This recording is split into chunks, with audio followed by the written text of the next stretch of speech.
玄一得知萧炎被困后很是愤怒，但事已至此，他已无力改变什么。小医仙得知萧炎被困后直接就炸了，要不是紫妍拽着说明他可以凭借龙印感知萧炎的安危，小医仙怕是想尽办法也要去找萧炎。萧炎这边呢还在跟3000焰炎火僵持着，萧炎盘腿坐在一方绿色火焰凝成的莲座之上，天妖魁与他一同待在绿色的火焰罩内，3000焰炎火一直在攻击他们，然而久久破不开防护罩，反而间接帮天妖魁淬炼了身体。在龙印的影响下，3000焰炎火一天比一天弱，萧炎则是一天比一天强，直到有一天萧炎觉得是时候了，3000焰炎火并没能抵抗多久就被萧炎成功收服。萧炎却并不着急回去，也不知道过了多长时间，萧炎一举将3000焰炎火的本源之火炼化，与琉璃莲心火融合在一起，创造出了3000莲心火，焚诀成功进化为地阶高级，实力也突破至9星斗宗，就连天妖魁也因为温度的淬炼完全转变成了暗金色。萧炎高兴极了，看了看面前的火海，觉得好东西不能浪费，他用药老留下的特殊手段，将弥漫星域的紫黑火焰压缩至极致，形成火雷子，直到无法再制作了才肯罢休。要知道，在出其不意的情况下，即便是斗尊强者挨上一颗火雷子都是会被炸得狼狈不堪。而在萧炎大练特练火雷子的时候，丹塔的强者们却是无比的凝重与紧张，因为星域所在的那一片天空已经出现了剧烈的扭曲，还伴随着恐怖的高温，众人都很担心星域爆发，只有小医仙死死地盯着那片天空。这么长时间以来，出于私心也好，迫于小医仙的压力也好，玄空子也不是没进去找过萧炎，可他毕竟不是萧炎，每次进去都是颇为狼狈地逃出来，他们也只能寄希望于萧炎会创造奇迹了。现今天有异象，玄空子等人只能加重封印，祈祷不是最糟的那种情况。然而空间还是出现了裂缝，一股滔天的紫黑火焰席卷而出。就在丹塔强者准备结大阵的时候，一年轻的声音突然响起：这该死的火焰，给我回来！一消瘦的身影缓缓浮现，还伴随着一道低低的骂咧，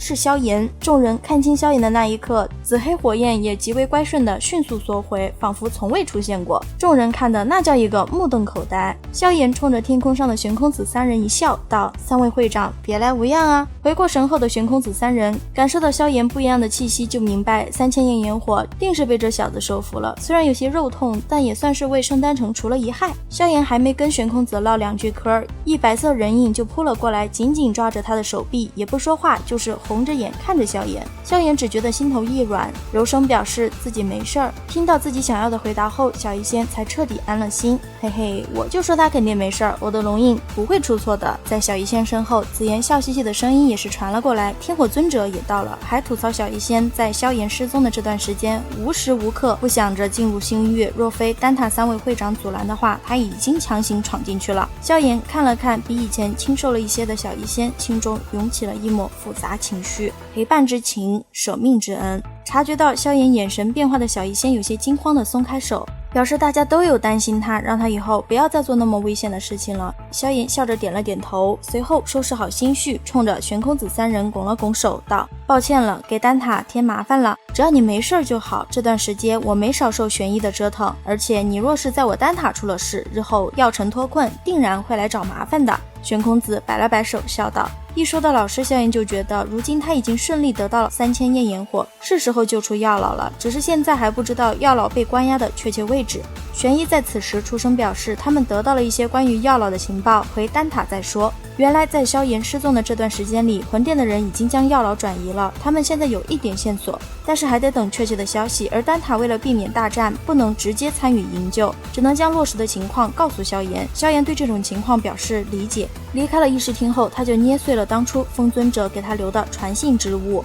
到时候人手齐聚，得到情报之时，就是营救药老之日。回到房间后，萧炎问起了这段时间所发生之事，小医仙一一为其说明。现今萧炎团队的战力还是很可观的，小医仙的实力已经达到了3星斗尊巅峰，药老也是稳定在了1星斗尊巅峰，再加上紫妍与熊战，只是没人会拒绝让自己的后盾更坚实不是。再说了，萧炎曾经与天火尊者约定的时间是1年，如今1年时间早已到达，想要将人家留住，自然是要多给点好处的。萧炎计划为药老炼制8品茯苓清丹，该丹药能让药老恢复到3星斗宗的层次，药老自然是没有不同意的。要知道他巅峰时期也不过才达到5星斗尊而已，而且斗尊阶别的每一级提升都异常艰难，即便是花费数十年甚至100年都不是什么稀罕的事。萧炎给他提供了直通车，他怎么可能会错过？萧炎也没把话说得太满，直到丹药十分难炼制，自己需要一段时间调整状态，会尽量争取在丹塔情报到手之前将丹药炼制出来。萧炎真的是需要调整状态吗？当然不是啦。